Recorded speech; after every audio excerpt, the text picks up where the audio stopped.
Hello and welcome. You are watching UATV News with me, Ksenia Buhai.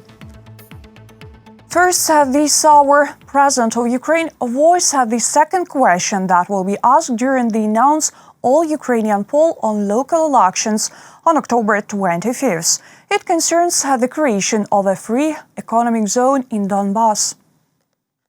Усім привіт! Hello, we promise to solve with you all important issues, and we are taking the first steps on this way. On October the 25th, at the polling station, you will be able to answer 5 important questions. And today is a question number 2. Do you support the creation of a free economic zone in Donbas? Sunday, October the 25th, come and decide. Everything will be as you decide, because Ukraine is you. 5 million special questionnaires will be printed for the all-Ukrainian poll. It will have 5 questions announced by Volodymyr Zelensky with 2 answer options, yes or no. The poll can be conducted in the exit poll format. The questionnaires will be distributed by volunteers near the polling stations. The day before, President of Ukraine voiced the first question: should life imprisonment for corruption of a particularly large scale be introduced? A free economic zone in Donbas is needed to speed up reintegration in the temporarily occupied areas of Donetsk and Luhansk regions. This attracts foreign investment, increases the export of goods and services. First, the plan will be implemented in the territories controlled by Ukraine. That will serve as a clear argument for all residents of the temporarily occupied territories.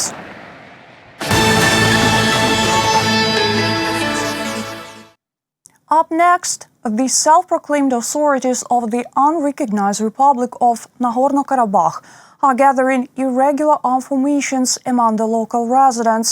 Military actions in the territory of Azerbaijan occupied by Armenia continue. As a result, more than 40 civilians were killed and 200 more injured. Are these separatists ready to take up arms, and how Azerbaijan is fighting back? Watch in the following report. The self-proclaimed authorities of Nagorno-Karabakh call on local residents to take part in the military conflict. Men are called to the military registration and enlistment offices, where they can get Kalashnikov guns and join the armed formations. Residents of the unrecognized Nagorno-Karabakh say they are ready to fight. I was summoned to the recruitment office to give me a gun so I can defend my land. I am always ready to fight for the well-being of my children. The day before, the Azerbaijani army fired at the territories occupied by Armenia. Many houses were damaged in the city of Martuni. Despite the damage, many are ready to stay in the city and take up arms. We were having lunch here. The shrapnel came in. I was lying like this and the bullet landed here. And the shrapnel landed here. God saved us. And this is the village of Baharli in the Agdam region of Azerbaijan. Armenia and separatists supported by it attacked a peaceful settlement. As a result, cars were shelled and houses were destroyed. Locals demonstrate fragments of missiles. Because of heavy artillery of the enemy, 2 residents from our village were wounded. They are in the hospital. We are not afraid of this enemy. We have never been afraid. We never left the place where we live. We are always ready to grab a gun and fight, and we fully support our president. Azerbaijan continues to liberate the occupied territories in the direction of Agdam, which is 2,000 kilometers from Stepanakert, as well as in the direction of Fizuli. Baku boasted of the destruction of more than a dozen pieces of enemy equipment, 2 tanks, an anti-aircraft missile system, 4 multiple launch rocket systems, howitzers, and several drones. Azerbaijan's glorious army has liberated Irish village of Fuzuli district, Doshulu village of Jabril district, and Edishe, Dudukhchi, Edili, and Chiraguz of Khojavan district. Long live Azerbaijan's army! Karabakh is Azerbaijan. Armenia is not going to retreat from the occupied territories of Azerbaijan. Prime Minister Nikol Pashinyan insists on the recognition of the self-proclaimed Nagorno-Karabakh. At this crucial moment, we will not back down because this is a crucial war for our people.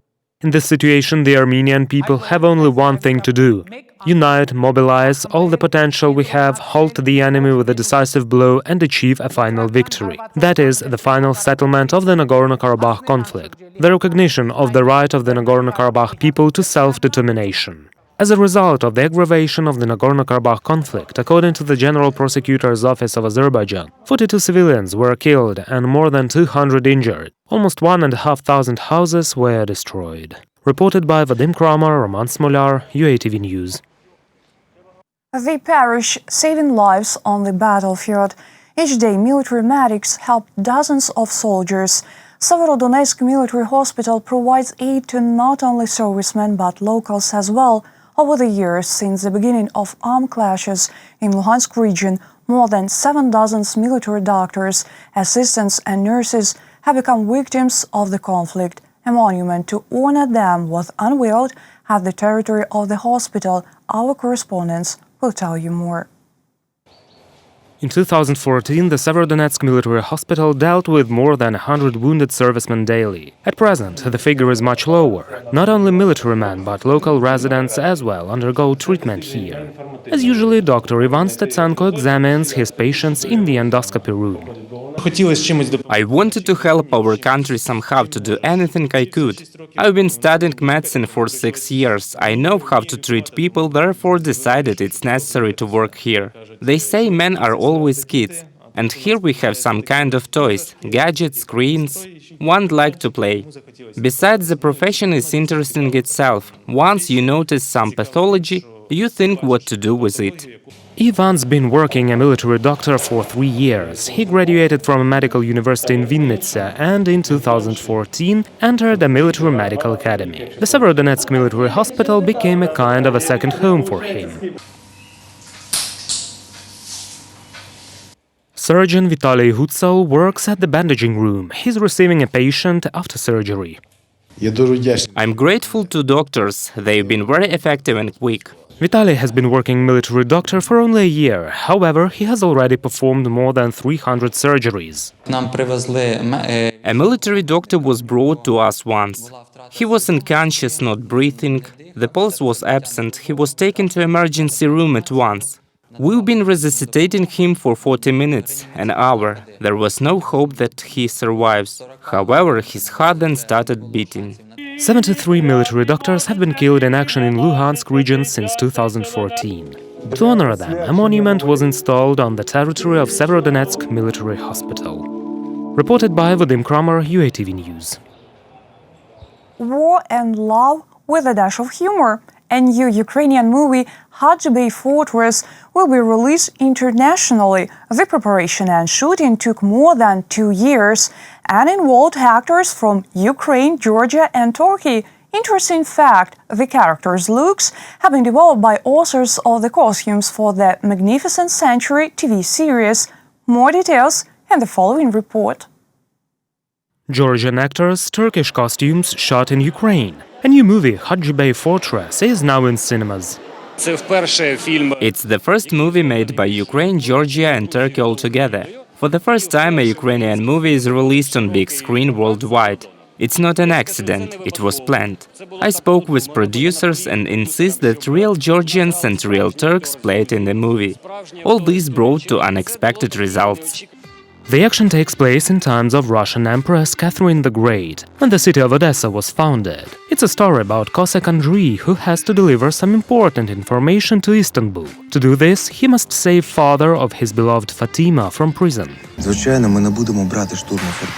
Authors say that it's not a historical movie, but a story about love and faithfulness, and promise that cinema-goers will also have something to laugh at. In turn, actors tell that shooting process was complicated, because they had to master martial arts and fencing.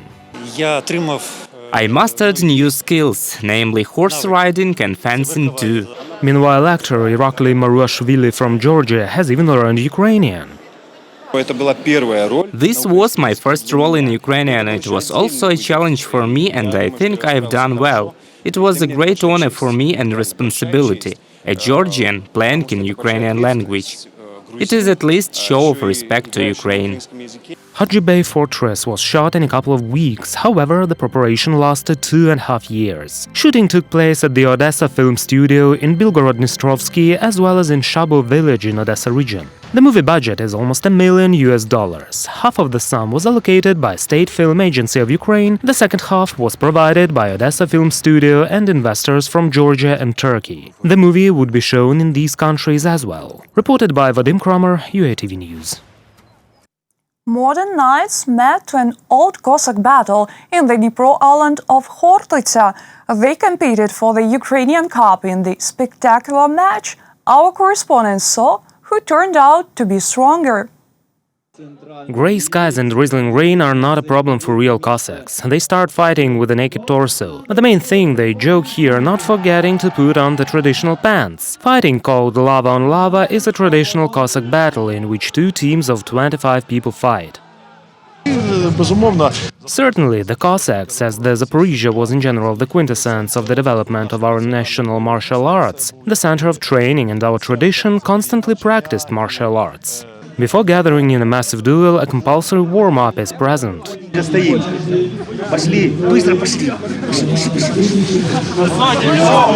Participants admit it also helps to overcome tremors in the knees.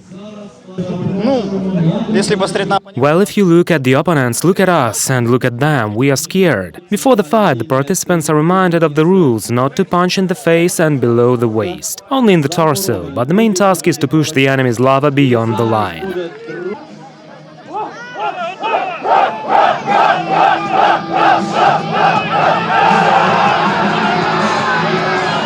But this skirmish also has its secrets, say the Cossacks.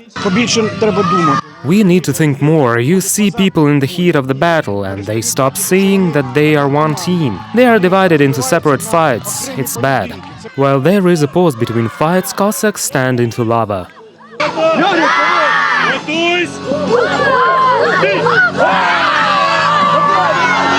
Like in every battle, there are injuries. Therefore, fights are under control by not only judges, but doctors as well. The main thing is, if you fell, do not try to get up, because when you get up, they will break something. After long fights, the judges named the strongest. It was a team from Dnipro. The Dnipropetrovsk region is rich in such strong miners, coaches, other men who are healthy. Not only bodies are healthy, but spirit as well. That's why we win. There are no losers in this fight, the organizers assure, and that, in Khortytsia, the Cossack spirit always wins. Reported by Vadim Kramer, UATV News. The main vlogger in the village, a resident of Vinnytsia region, has opened a museum of Ukrainian life and started informing about Ukrainian traditions in social networks. His works attracted numerous subscribers. Our correspondents have also visited the vlogger. Here we have a millstone to make flour. Wheat was poured here and the stone is turned. 56-year-old Viktor Rudy has set up a museum of Ukrainian life in a small house. There are also antiques among 470 exhibits there. All of them were presented by local residents. These are ancient things of Scythian origin, arrows and Scythian sickle. They are about 2,500 years old. The museum was empty, lacking visitors, until Viktor started recording vlogs about the history of Ukrainian life. One morning, he woke up a social media star. There is nothing special here. I simply decided to do it. Look, you're on your Instagram and internet and smartphone. Why couldn't you do it? People started following my account. They call me even children. They ask how to come and visit my museum. During the quarantine, he is with his smartphone all the time. Every day he arranges online tours in his museum. This is the ritual brush. It is very old. It is probably from the time of paganism, before the baptism of Kievan Rus. With the ceremonial brush, bride's braids were untied and combed before the wedding. And it worked. As soon as the quarantine was eased, excursions to the museum for school children started. Someone just watched and someone made their own blogs. I'm making a video on Instagram. It is so old-fashioned, some people find it very interesting. Neighbors of the same age subscribed to Viktor. The whole village is following for new publications. Let's see what new Viktor has posted. Maria Stitsura does not miss a single post. Victor is really cool. He took pictures, showed our children, our grandchildren, how we once lived. He is a good man.